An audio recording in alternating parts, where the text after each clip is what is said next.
Wizard of Oz, Chapter 10, The Guardian of the Gate.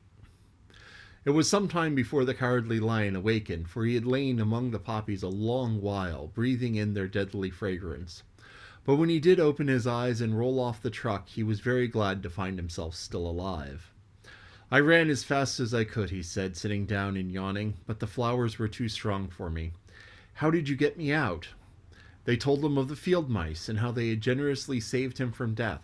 And the Cowardly Lion laughed and said, I have always thought of myself very big and terrible, yet such little things as flowers came near to killing me, and such small animals as mice have saved my life. How strange it all is. But comrades, what shall we do now? We must journey on until we find the road of yellow brick again, said Dorothy, and then we can keep on to the Emerald City.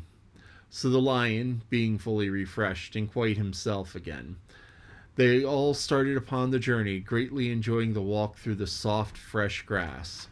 It was not long before they reached the road of yellow brick and turned again toward the Emerald City where the great Oz dwelt.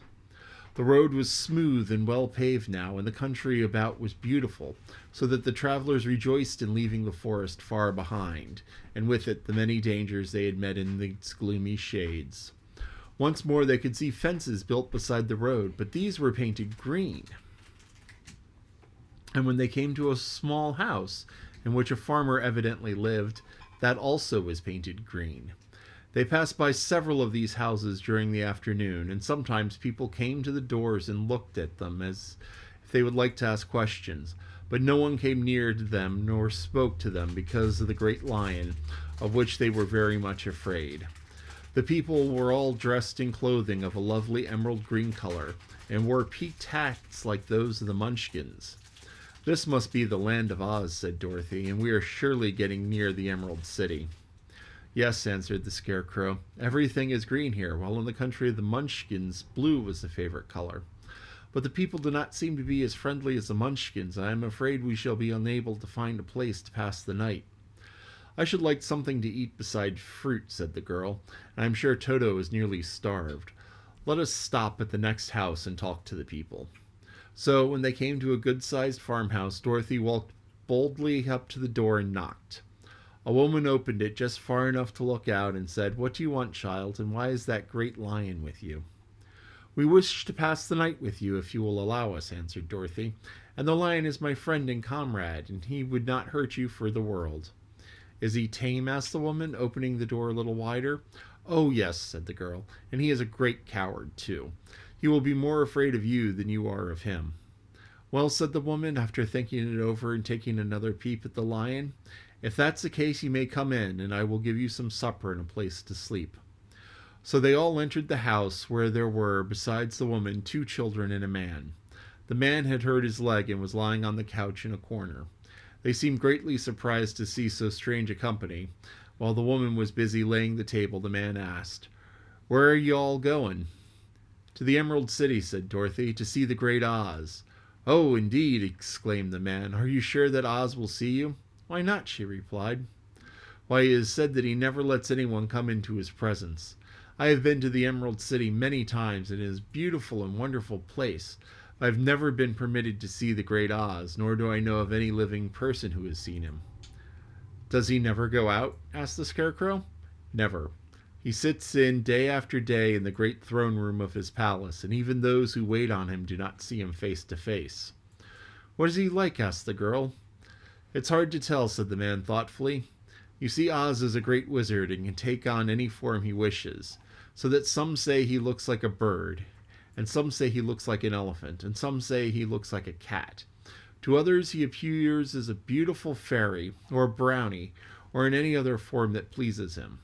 But who the real Oz is when he is in his own form, no living person can tell. That is very strange, said Dorothy, but we must try in some way to see him, or we shall have made our journey for nothing. Why do you wish to see the terrible Oz? Asked the man. I want him to give me some brains, said the Scarecrow eagerly. Oh, Oz could do that eagerly enough, declared the man. He has more brains than he needs. And I want him to give me a heart, said the Tin Woodman.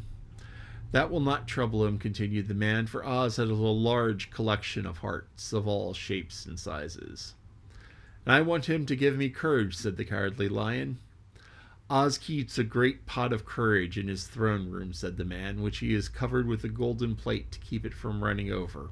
He will be glad to give you some. And I want him to send me back to Kansas, said Dorothy.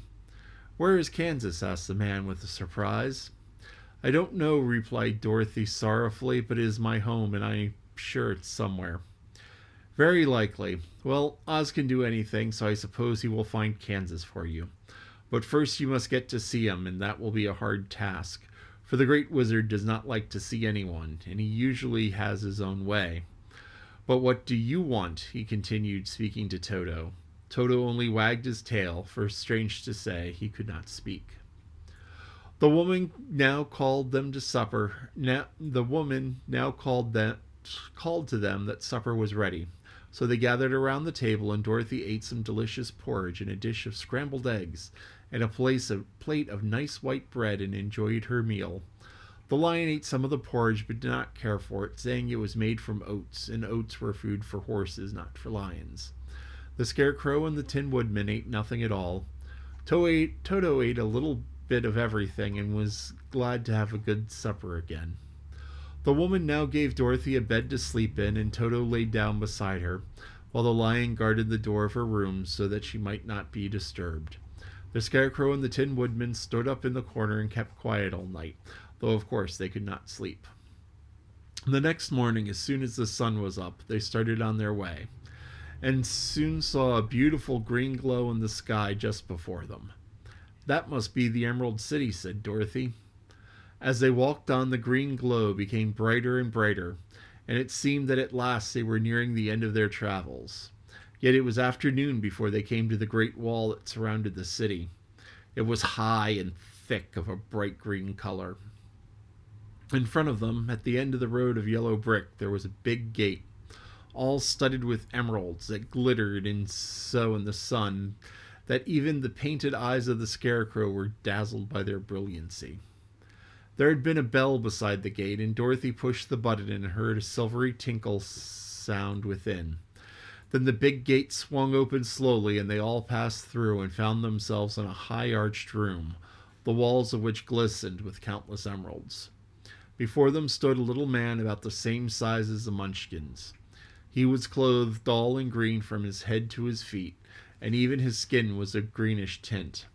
At his side was a large green box. When Dorothy saw and her companions, when he saw Dorothy and her companions, the man asked, "What do you wish in the Emerald City?" "We came here to see the Great Oz," said Dorothy. The man was so surprised at this answer that he sat down to think it over. "It has been many years since anyone has asked to see Oz," he said, shaking his head in perplexity. "He is powerful and terrible, and if you come on an idle or foolish errand to bother the wise reflections of the Great Wizard, he might be angry and destroy you all in an instant." "But it is not a foolish errand, nor an idle one," replied the Scarecrow. "It is important, and we have been told that Oz is a good wizard." "So he is, and he rules the Emerald City wisely and well. But to those who are not honest, or who approach him from curiosity, he is most terrible, and few have dared to ask to see his face. I am the guardian of the gates, and since you demand to see the Great Oz, I must take you to his palace, but first you must put on these spectacles." "Why?" asked Dorothy. "Because if you did not wear the spectacles, the brightness and glory of Emerald City would blind you. Even those who live in the city must wear the spectacles night and day.